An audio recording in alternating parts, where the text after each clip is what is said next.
ये है मस्जिद क़िबलतैन, दो क़िबलों वाली मस्जिद। ये इस्लामी तारीख में एक मुनफरिद मकाम रखती है।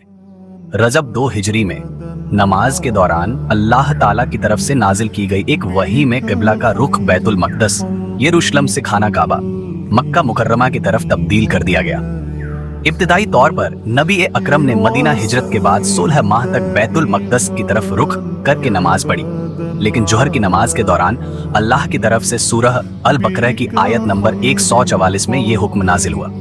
बेशक हम आपके चेहरे का आसमान की तरफ उठना देख रहे हैं, बस हम आपको उस क़िबला की तरफ मोड़ देंगे जो आपको पसंद है, तो अपना चेहरा मस्जिद हराम की तरफ फेर लीजिए। नबी अकरम ने इताअत करते हुए खाना काबा की तरफ रुख कर लिया और सहाबा किराम ने भी पैरवी की। उस लम्हे से मुसलमानों का नया क़िबला खाना काबा बन गया। मस्जिद क़िबलतैन में एक वक्त में 2 मेहराब हुआ करते थे, जो इस अजीम तब्दीली की अलामत है जो इस्लामी तारीख में रोनुमा हुई।